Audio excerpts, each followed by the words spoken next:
Alright, lifers, here we are in Serendipity to interview Marie Winia.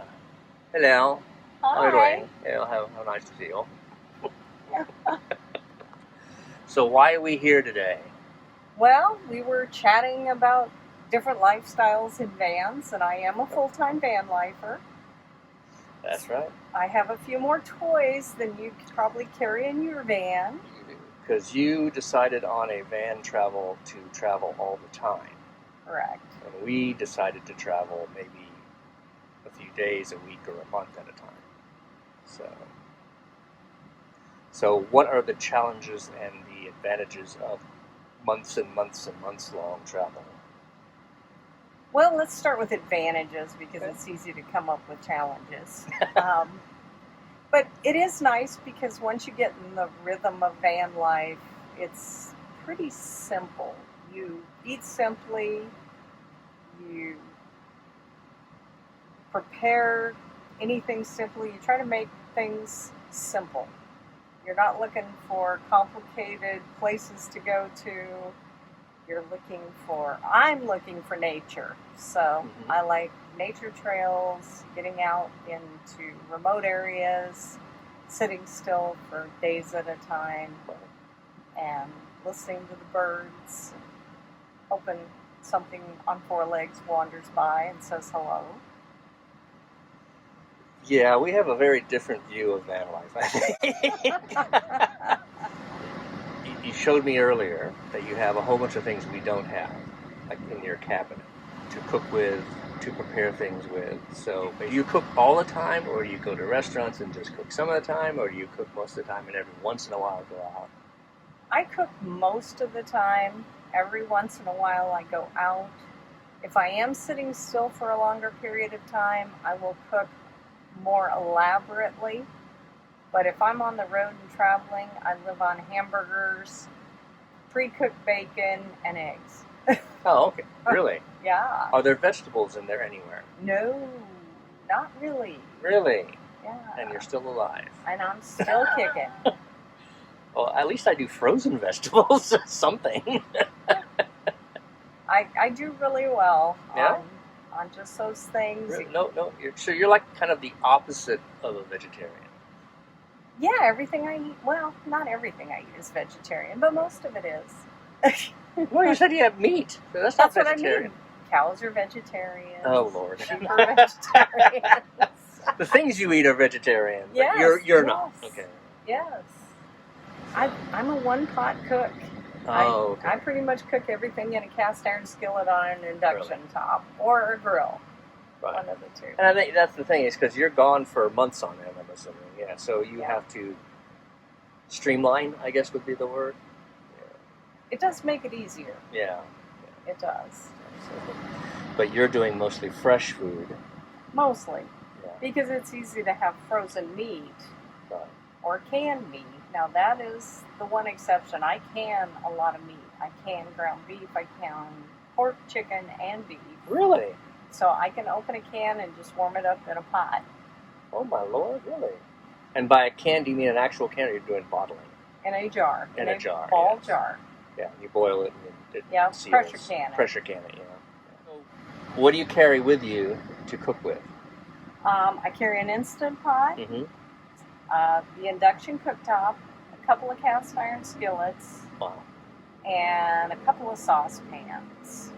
That's pretty much what I cook with. I do have a few measuring cups and one big bowl that serves 80% of the purposes, and then I have a huge bowl on my KitchenAid mixer that I carry, and that is my other big bowl. Right. So you actually carry a lot of actual utensils, or whatever you call them. I do. What do you call that? Appliances. I carry some appliances. I may thin down a few of them. I don't know.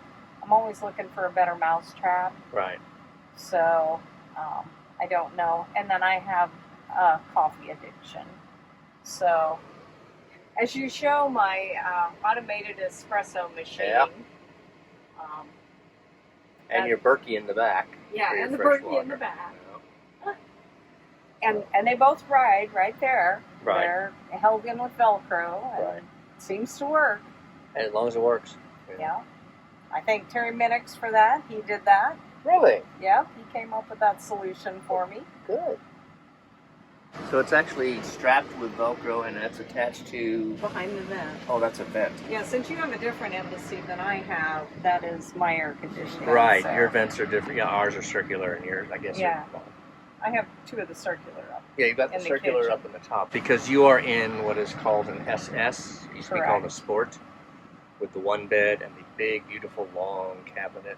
Yes. A countertop. Very, very jealous. I'll just have you know. We just couldn't do that because there's the two of us. Yeah, it's a little cozy for two people to sleep in this. But plus, you don't have any pets, right? No, I do not have any pets. Yeah. And we have me, my wife, the dog, and every once in a while our daughter will come with us. So we needed a lot more. We needed more bed space. So. Yeah, yeah. But I find it fascinating the different styles of how people travel. I enjoy museums, and of course I love Harvest Host, especially. I like the unusual Harvest Host, not the breweries and wineries are great. Right. I've stayed at a lot of those as well, but I really love the museums. I've stayed at a ukulele factory. Oh, really? Yeah. Ukulele factory. A gym. A gym? A gym. It was a private gym. Wow. And those were just great places to stay. Very interesting.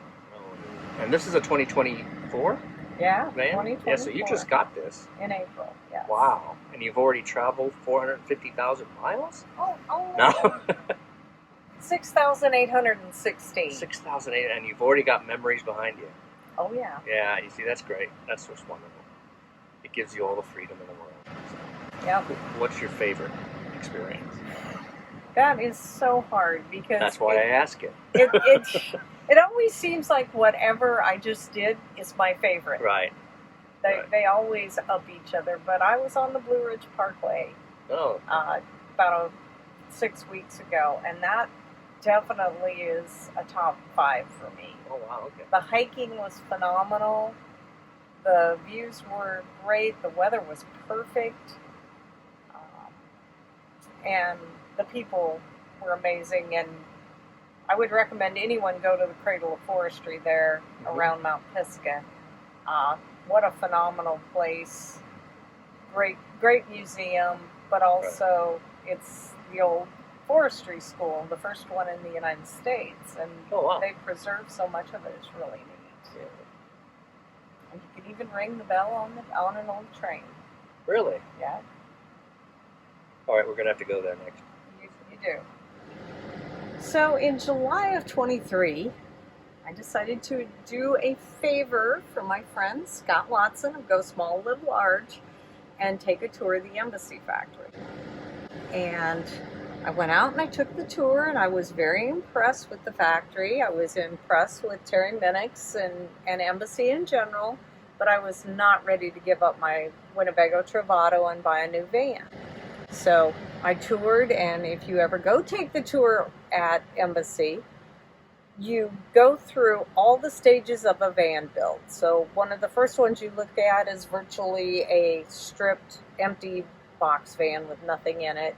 And you walk through different vans. There's several on the line, and you see them in various stages of completion, so you can see how the vans are built. And I was very impressed with the quality. It was great, but I still wasn't in the mood to buy one. And we got to the very last van on the line. And I stepped into that van, and I stood there as my jaw dropped, and I looked around this van and said, oh my goodness, Terry, you've built my perfect van. And that is this one with a single bed, all the storage, extra storage, even over a regular Embassy or a Dolphin S or the Dolphin SL. It's like I have. Yeah. And so Terry and I proceeded to sit there for several hours and chatted and talked about van construction and how long and what kind of chassis I would want, because I could have it on ProMaster, I could have it on a Transit. And at the end of the evening, I finally told Terry, I can't thank you enough for this. I love the van. I'm super excited, but I never allow myself to make a decision this big without sleeping on it.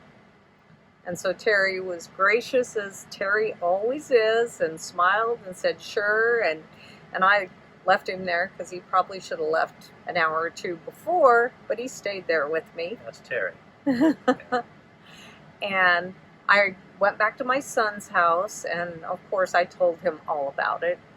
And I was very excited, but he knows me well enough to know that I'm not going to put money down on something until I've slept on it. So I slept on it Thursday night, got up Friday morning, still felt as excited and giddy about the van as I did the night before. So I decided that I needed to be unemotional before I made the decision. So I did not go back out to Embassy and put any money down yet. I waited through the weekend. And of course, all weekend I talked with my son, and finally he looked at me and he said, Mom, can you afford it? I'm like, yeah, if I really want it, yes, I can afford it. He said, and it sounds like it fixes all of the things you complain about in the Travato. And I said, you're right. You're very right. I mean, obviously he's listened to me for years. Right. And my criticisms of the Travato, which were not huge, but anyway, he says, well, the Embassy fixes them all. Maybe you should just go for it. And so he actually was the catalyst that got me to go out there on Monday and put my money down to get this van built. Wow. Yeah. So Terry has to thank my son for convincing me that, asking me the right questions and making me really think it out loud. He needs to give a little, stipend or something for convincing you to purchase an Embassy. Right. Maybe he'll let him borrow the Cape Cod for a weekend. There you go. I'm sure he will. I'm sure that's no big deal. But anyway, I have never regretted that decision. I've now been in it for about 4 months, and it's everything I hoped for. And I'm so thrilled with it. And I'll be driving this for a day or two. For a day or two. Yeah. And by a day or two, you mean decade or two. Yeah. Probably. Yeah, that's wonderful. That's so good. So you now have your van freedom. Absolutely. I mean, my Travato was a wonderful van, and it treated me very well. But it was a generator model. It was not the KL. Right, it was the K. And ultimately, I figured out that having a generator running was not how I wanted to go and how I wanted to travel. So the battery system in my Embassy fulfills my every need. And this is the Mastervolt 920 It amp? is, Yeah. yes. So, on the Ford Transit.